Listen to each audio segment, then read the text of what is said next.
जी हाँ बच्चों, आज की इस वीडियो में 8th ग्रेड अभ्यास पुस्तिका भाषा भारती कक्षा 7 हिंदी की जो आपकी पुस्तक है बच्चों, इसके पाठ 1 से लेकर के तो पाठ 5 तक सभी पाठों के उत्तर इस एक ही वीडियो में हम देखेंगे।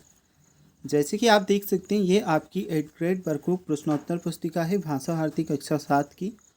और बच्चों, आपकी ये न्यू बुक है इसी सेशन की, जो इस बार आपको अपने स्कूलों से मिली है। आज की इस वीडियो में हम आपका पाठ 1, पाठ 2, पाठ 3, पाठ 4 और पाठ 5 के उत्तर देखेंगे। तो जो पाठ 1 से लेकर के पाठ 5 तक सभी पाठों के उत्तर इस एक ही वीडियो में आपको बताए जा रहे हैं। 1 बाय 1 प्रत्येक प्रश्न का सही उत्तर इस वीडियो में बताया जाएगा। बच्चों, पाठ 1 से हम सॉल्व करना स्टार्ट कर रहे हैं। इसके बाद में पाठ 2, पाठ 3, पाठ 4 और पाठ 5 के उत्तर भी इसी वीडियो में आपको मिल जाएंगे। तो आपको कोई भी पार्ट सॉल्व करना हो बच्चों, थोड़ा सा वीडियो को आगे पीछे करके देख लीजिएगा। इसी वीडियो में पार्ट 1 से लेकर के पार्ट 5 तक के उत्तर आपको मिलेंगे। तो चलिए हम पार्ट 1 पहले आपका सॉल्व करते हैं। मेरी भावना, इसमें हमें सबसे पहले बहुविकल्पीय टाइप के प्रश्न दिए गए हैं, जैसे कि आप देख सकते हैं। प्रश्न क्रमांक 1 में आपको दिया है, प्रार्थना कविता के आधार पर हृदय में कौन सा भाव होना चाहिए। इसके लिए 4 ऑप्शंस दिए गए हैं। बच्चों, इस क्वेश्चन में आपका ए वाला ऑप्शन प्रेम सही उत्तर है। सेकंड क्वेश्चन हमें दिया गया है, कविता में सौंदर्य उत्पन्न करते हैं। तो बच्चों, अलंकार जो होता है वह कविता में सौंदर्य उत्पन्न करता है। दूसरों की उन्नति को देखकर किसका भाव नहीं आना चाहिए। बच्चों, किसी की उन्नति को देखकर ईर्ष्या का भाव नहीं आना चाहिए। तो डी ऑप्शन ईर्ष्या आपका सही उत्तर है। बुरे रास्ते पर चलने वालों के प्रति कवि के मन में आने वाला भाव है। तो बच्चों, इस क्वेश्चन में डी ऑप्शन साम्य भाव आपका सही उत्तर है। जाना क्रिया का भूतकाल है। तो जाना क्रिया का बच्चों भूतकाल होगा गया। अब चलिए 5वें नंबर के क्वेश्चन के बाद में रिक्त स्थान दिए गए हैं। रिक्त स्थान के लिए पहले से हमें शब्द भी दिए गए हैं, इन्हीं शब्दों में से छांट करके रिक्त स्थान भरने हैं। पहले वाले रिक्त स्थान में बच्चों आपका आएगा साम्य, है ना। 200 को देखने के स्थान पर हमें साम्य का भाव रखना चाहिए। और दूसरे मतलब जो 7वां रिक्त स्थान है, इसमें आप करोगे न्याय मार्ग। न्याय मार्ग से हमारे पैर कभी नहीं डिगना चाहिए। 8 नंबर के में आपका आएगा, दीन दुखी को जीव को देखकर आपके मन में आने वाला भाव करुणा है। सरल सत्य व्यवहार करूं पंक्ति में आपका अनुप्रास अलंकार। और श्याम पाठ पड़ेगा, यह वाक्य भविष्य काल का है। अब इसके बाद में अति लघुत्तरी टाइप के प्रश्न हैं। काल किसे कहते हैं। तो बच्चों, उत्तर आप देख सकते हैं। क्रिया के जिस रूप में कार्य के होने के समय का ज्ञान होता है उसे काल कहा जाता है। फैले प्रेम परस्पर जग में मोह दूर पर हरा करे, अप्रिय कटु कठोर शब्द नहीं कोई मुख से कहा करे। एक पंक्ति बच्चों हमें दी गई है, इसके नीचे क्वेश्चन पूछा गया है, उक्त पंक्ति में आए अनुप्रास अलंकार वाले वर्ण हमें छांट करके लिखना है। तो बच्चों, पा, रा और का ये तीनों वर्ण आपके हैं। मेरी भावना कविता में लक्ष्मी आए या जाए से कवि का क्या आशय है। इसके उत्तर में आप करोगे, इस कविता में लक्ष्मी आए या जाए से कवि का आशय धन के आने और जाने से है। बच्चों, इसके बाद में क्वेश्चन नंबर आपका है 14। मेरी भावना कविता में कवि किससे दूर होना चाहता है। तो कवि जो है धन दौलत मोह लोभ लालच आदि से दूर होना चाहता है। देखिए बच्चों, इसी पार्ट में हम पार्ट 1 से लेकर के 5 तक के उत्तर देखेंगे। 14 प्रश्न के उत्तर पहले पार्ट के हम देख चुके हैं। अब आ जाता है आपका क्वेश्चन नंबर 15। इसमें हमें दिया है लघुत्तरी टाइप का प्रश्न में हमसे पूछा है, अप्रिय व कठोर शब्द क्यों नहीं कहना चाहिए। तो बच्चों, इस क्वेश्चन में है, क्योंकि अप्रिय व कठोर शब्द संसार में कितने ही झगड़ा पैदा कर देते हैं और उसका प्रभाव बहुत ही कष्टकारक होता है। बच्चों, 16वें नंबर का प्रश्न है, मैत्री भाव जगत में मेरा सब जीवों से नित रहे। उक्त पंक्ति का हमें भावार्थ लिखना है। उत्तर में आपका आ जाएगा, दुनिया के सभी जीव जंतुओं एवं पादपों से व्यवहार प्रतिदिन मित्रवत हो। 17वें नंबर का क्वेश्चन है, मेरी भावना कविता में आए किन किन सद्गुणों को आप अपनाना चाहेंगे। तो बच्चों दया, प्रेम, करुणा, न्याय, परोपकार एवं धैर्य जैसे सद्गुणों को अपनाना चाहेंगे। तो देखिए 18वां आपका प्रश्न है, किसी व्यक्ति के किस किस व्यवहार को देखकर आप अनुमान लगा सकते हैं कि वह उच्च भावों वाला व्यक्ति है।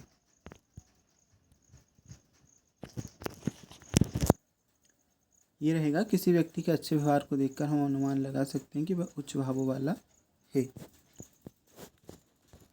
और जो 18वें प्रश्न के बाद में दीर्घोत्तरीय टाइप के प्रश्न हैं। न्याय मार्ग पर डटे रहने के लिए हमें किन किन बातों से दूर रहना चाहिए। उत्तर में आपका आ जाएगा, न्याय मार्ग पर डटे रहने के लिए व्यक्ति को स्थिर और निष्कपट रहना चाहिए। उसे अपनी बात को स्पष्ट और तथ्य आधारित रखनी चाहिए।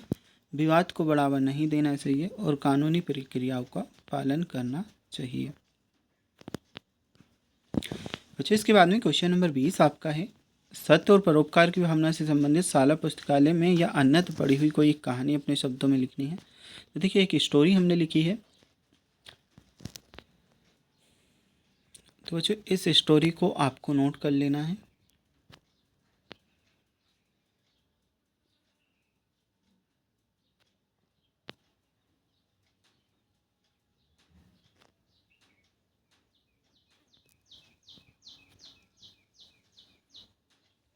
ठीक है, तो इस लेसन में टोटल आपको 20 प्रश्न दिए गए थे। इस स्टोरी को आप लिख लीजिएगा यहाँ से, और ये जो आपका लेसन है बच्चों कंप्लीट हो जाएगा। अब हम देखते हैं आपका पाठ 2 दादी की घड़ी। तो बच्चों यहाँ से आपका लेसन 2 दादी की घड़ी एट ग्रेड अभ्यास पुस्तिका का स्टार्ट होता है, और इसमें भी हमें सबसे पहले बहुविकल्पीय प्रश्न दिए गए हैं।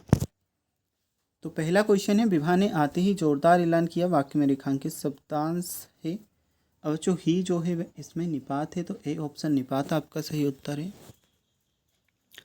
दूसरा क्वेश्चन है, तकियाराम सुबह 4 बजे जगा देना, जगाने की तरकीब दीपू को किसने बताई। तो दादी ने बताई थी।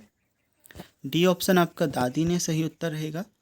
पिकनिक का अर्थ पूछा गया है बच्चों तीसरे प्रश्न में, तो इसमें आप डी ऑप्शन उद्यान भोज सही उत्तर लगाओगे। अभी चौथा क्वेश्चन, आप रात तक आ जाना, वाक्य में निपात शब्द है। तो बच्चों इसमें आपका डी ऑप्शन सही उत्तर है। ताज्जुब शब्द का हिंदी पर्याय हमें बताना है, तो इसमें डी ऑप्शन आश्चर्य आपका उत्तर रहेगा, आश्चर्य। इसमें हमें रिक्त स्थान भरने हैं। दीपू के स्कूल के बच्चे सांची घूमने जा रहे थे। दीपू घर में सबसे छोटा था। दीपू की घड़ी कहानी में अंग्रेजी को अनोखी घड़ी कहा गया है। इंस्पेक्टर हमारे दिल भाषा का शब्द है। कहानियाँ शब्द का एकवचन रूप कहानी है। बच्चों इसके बाद में अति लघुत्तरीय टाइप के क्वेश्चन है। आंगन में पड़ी खटिया पर जा बैठा चुपचाप, वाक्य को सही पदक्रम में लिखना है। तो इसका आपका उत्तर रहेगा, आंगन में पड़ी खटिया पर चुपचाप जा बैठा। ठीक है, ये प्रश्न क्रमांक 11वें का उत्तर है। तो देखिए जो प्रश्न क्रमांक 12 का उत्तर आप यहाँ से देख सकते हैं। दीपू को किस चीज़ की बड़ी इच्छा थी, यह प्रश्न क्रमांक 12वां है। उत्तर में आप लिखोगे, दीपू को अलार्म घड़ी की बड़ी इच्छा थी जिसे वह सिरहाने रखकर सोना चाहता था। ठीक है, तो क्वेश्चन नंबर 12वां ये आपसे प्रश्न पूछा गया है, और उत्तर में आप लिखोगे, दीपू को अलार्म घड़ी की बड़ी इच्छा थी जिसे वह सिरहाने रखकर सोना चाहता था। अब बच्चों 12वें प्रश्न के बाद में प्रश्न क्रमांक 13 आपका आ जाता है, दीपू के दोस्त उससे ईर्ष्या क्यों करते थे। उत्तर में आप लिखोगे, दीपू अपने घर में सबसे छोटा था और लाडला था, इसी कारण से दीपू के दोस्त दीपू से ईर्ष्या करते थे। नेक्स्ट है, ही और भी निपात का प्रयोग करते हुए 2-2 वाक्य बना करके लिखिए।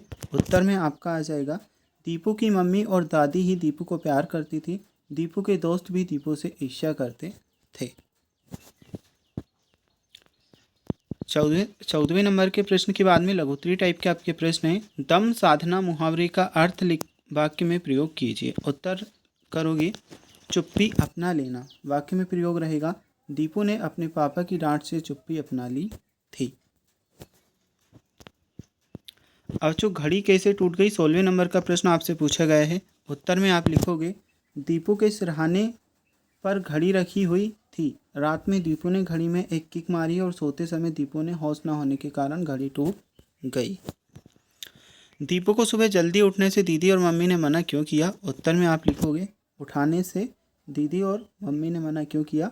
दीपू ने सुबह जल्दी उठने के लिए दादी और मम्मी से कहा, तो बच्चों दादी ने कहा कि सुबह मैं देर से उठूंगी, इस कारण से मना किया। और जो मम्मी थी उन्होंने कहा कि काम के कारण वह लेट उठेंगी, इसलिए उन्होंने भी मना कर दिया था। तो ये आपका उत्तर रहेगा।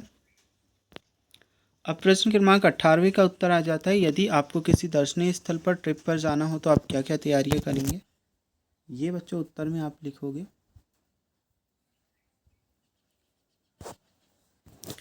ठीक है, 18वें नंबर के प्रश्न के बाद में दीर्घोत्तरी टाइप के आपके क्वेश्चन है। अगर तकिया दीपू को नहीं जगाता तो क्या होता? उत्तर में लिखोगे वह ट्रिप पर नहीं जा पाता।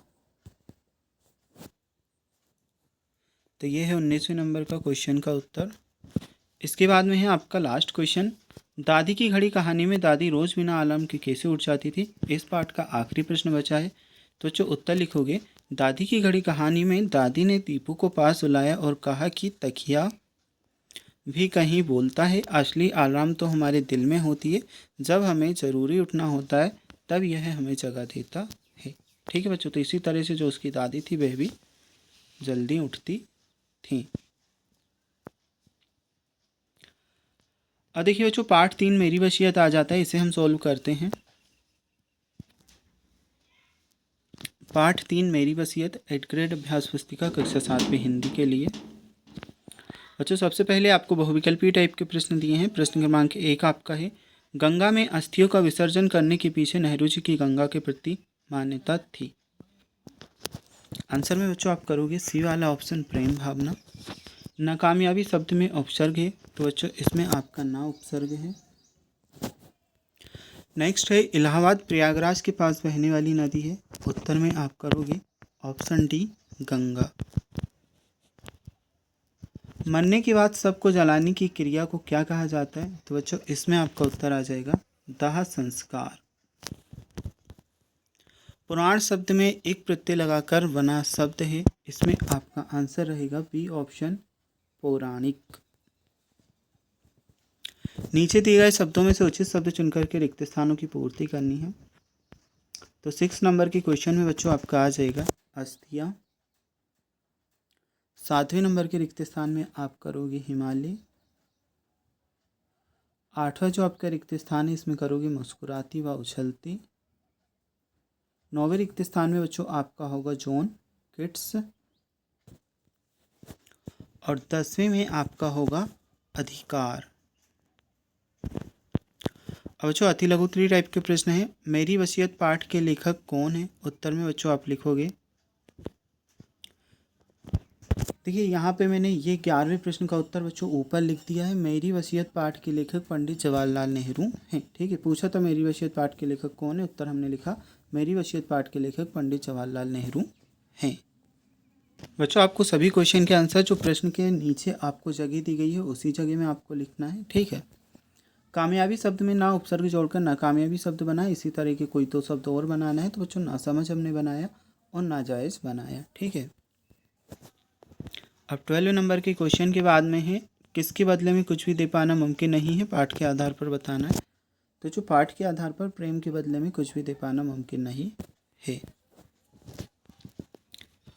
अब इससे हमें 2-2 शब्द बनाने थे और वाक्यों में प्रयोग करना था। तो बच्चों फ़क्र का ये बनाएंगे, गर्व या अभिमान मतलब होता है, वाक्य में प्रयोग आप देख सकते हैं। इसी प्रकार से दरखास्त का भी यहाँ पर लिखा है। बच्चों इसके बाद में है लघुत्तरीय टाइप के प्रश्न, नेहरू जी ने अपनी अस्थियों के विषय में क्या भावना प्रकट की? तो उत्तर में बच्चों ये आप कर लीजिएगा,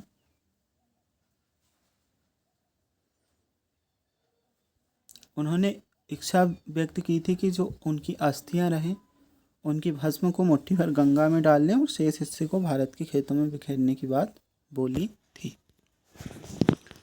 अब 16वें नंबर का क्वेश्चन है, ना और नहीं का प्रयोग करते हुए 2 वाक्य बना करके लिखना है। तो उसने परीक्षा की तैयारी अभी तक ना की और मुझे पता नहीं है कि वह कब आएगा।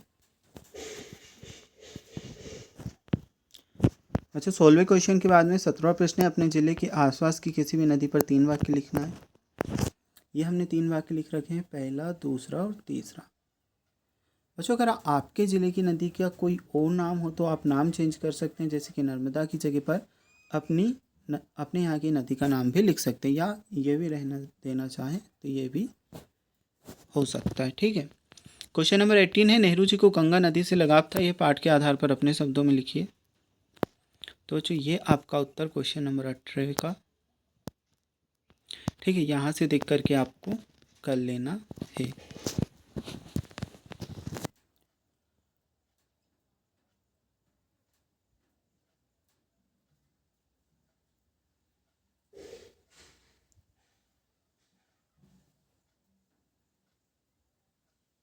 तो क्वेश्चन नंबर 18 का उत्तर तो आप यहाँ से कंप्लीट कर लोगे।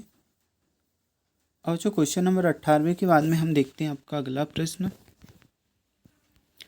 नेहरू जी पुरानी रीति रस्मों की जगह आधुनिक रीतियों के पक्षधर क्यों थे? तो ये उत्तर आपका रहेगा।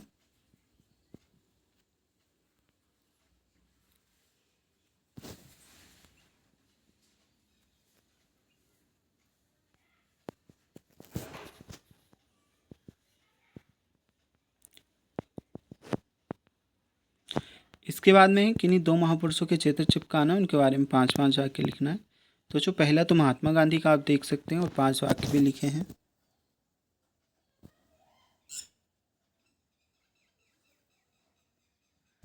ठीक है, दो महापुरुष के लिखने हैं, एक है महात्मा गांधी का और दूसरा हमने लिखा है पंडित जवाहरलाल नेहरू का।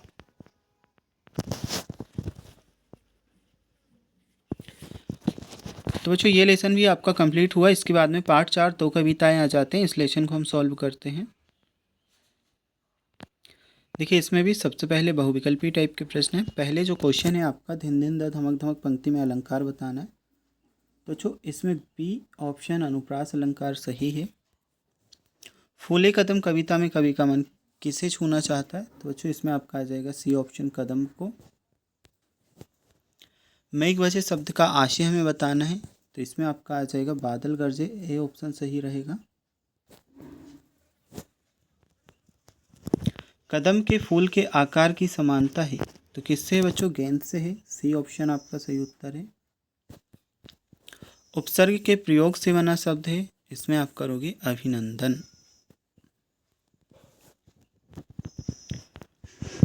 अब उचित शब्द चुन करके रिक्त स्थान हमें भरने हैं। तो बच्चों पहला जो क्वेश्चन है इसमें आ जाएगा आपका वर्षा, दूसरे में आपका आ जाएगा श्रावण, तीसरे में बच्चों आपका किसान, और जो चौथा है इसमें आप करोगे दहाड़। ठीक है बच्चों, छठे वाले में वर्षा, सातवें वाले में श्रावण, आठवीं वाले में किसान, नौवीं वाले में दहाड़, 10वें में आपका लालची। तो ये है रिक्त स्थान। इसके बाद में आती लघुत्तरी टाइप की क्वेश्चन, दादुर का कंठ खोला से क्या आशय है? तो ये लिखोगे बच्चों।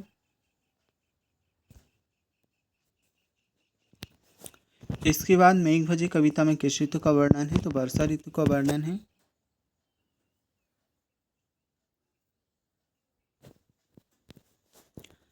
तेरहवें नंबर का क्वेश्चन है, मेघ भजे और फूले कदम कविताओं के रचयिता कौन है? तो बच्चों इसमें कर लीजिएगा नागार्जुन। दामिनी का एक पर्यायवाची शब्द लिखकर वाक्य में प्रयोग करना है। तो जो पर्यायवाची तो दामिनी का है विद्युत या बिजली, कुछ भी कर सकते हैं, हमने विद्युत लिखा है एक पर्यायवाची। प्रयोग आपका ये रहेगा। अब इसके बाद में देखेंगे लघुत्तरी टाइप के प्रश्न, दो कविताएं पाठ से तुक वाले शब्दों का प्रयोग हुआ है, ऐसे तुक वाले शब्दों को खोज करके लिखना है। तो ये देखिए बच्चों, चंदन नंदन बरस तरस चमक धमक रीता वीता, वाक्य में प्रयोग ये आपका दिया है। अब 16वां प्रश्न है, पंखवाना हरिचंदन पंक्ति का भावार्थ हमें बताना है। तो ये उत्तर रहेगा।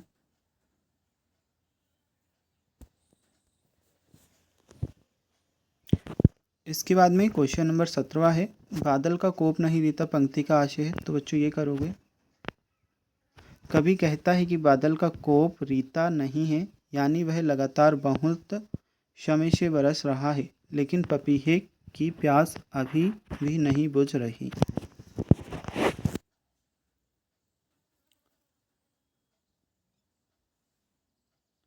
ठीक है, तो 17वें नंबर के प्रश्न के उत्तर में आपको ये कर लेना है।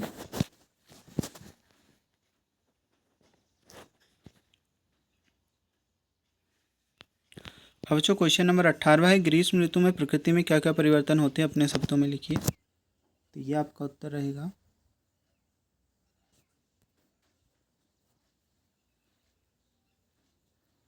अब क्वेश्चन नंबर 18 के बाद में है क्वेश्चन नंबर 19वां, मेघवजह कविता में वर्षा के किन किन रूपों का वर्णन किया गया है। उत्तर में बच्चों ये आ जाएगा, मेघों के आगमन से धरती का हृदय धड़कने, पेड़ पौधों के झूमने का वर्णन किया है। इन विवरणों के माध्यम से वर्षा प्रभाव और सौंदर्य को दर्शाया गया है। वर्षा ऋतु का वर्णन अपने शब्दों में करना है। तो बारिश के कारण प्रकृति हरी भरी हो जाती है, आसमान में काले बादल छा जाते हैं, बिजली चमकती है और ठंडी हवाएं चलती हैं, फसलें लहलहाने लगती हैं, मौसम गर्मी के बाद ताजगी और शांति लेकर आता है। बच्चों ये पार्ट 4 भी आपका कंप्लीट हुआ। यहाँ से हम पार्ट 5 मध्य प्रदेश का वैभव के प्रश्न उत्तर देखेंगे।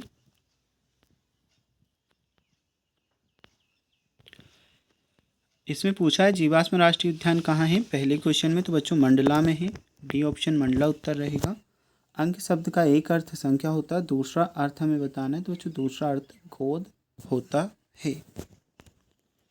भरत मिलाप का प्रसिद्ध स्थल है, तो इसमें आ जाएगा आपका चित्रकूट में। शबे मालवा का अर्थ हमें बताना है, तो मालवा की रात आपका आएगा। अनेक पर्यटक ग्वालियर घूमने आते हैं, इस वाक्य में संयुक्त क्रिया है, तो बच्चों घूमने आते हैं।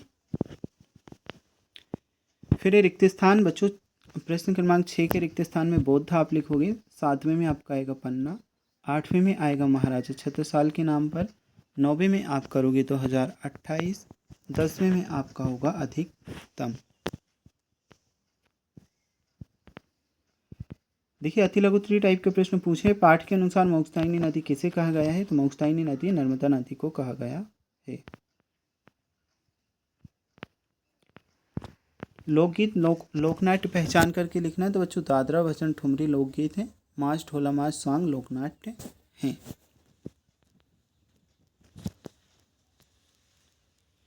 इनमें से हमें क्रिया शब्दों को छांट करके लिखना है और क्रिया युक्त शब्द वाक्य बनाना है। तो ये बच्चों खेलता पढ़ता और वाक्य होगा सेवन खेलता है। उज्जैन नगर का पहले का नाम है बताना है, तो अवंतिका था पहले का नाम, अवंतिका आपका उत्तर आ जाएगा। उज्जैन नगर का पहले अवंतिका नाम से जाना जाता था।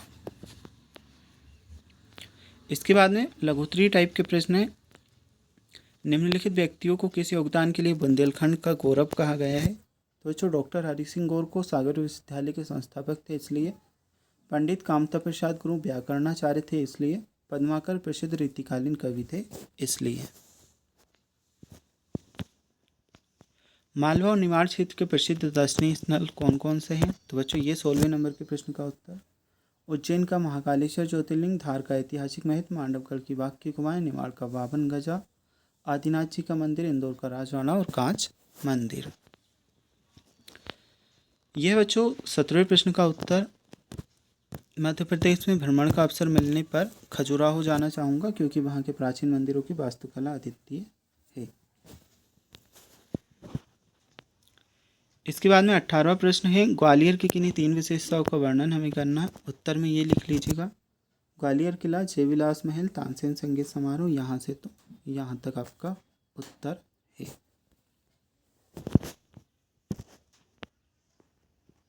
फिर ये दीर्घोत्तरीय टाइप का प्रश्न, साहित्य और संगीत के क्षेत्र में मध्य प्रदेश के योगदान को बताइए। तो बच्चों 19वें प्रश्न का उत्तर आप यहाँ से कर लेंगे।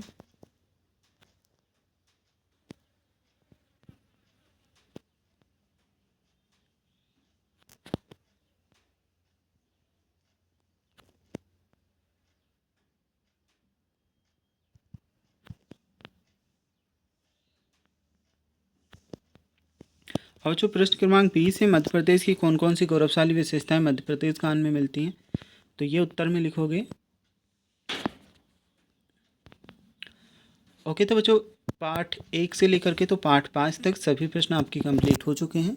अब अगर आपको इसके बाद वाले पार्ट के उत्तर की वीडियो देखनी है तो लिंक आपको डिस्क्रिप्शन बॉक्स में मिल जाएगा, वहाँ से आप देख सकते हैं।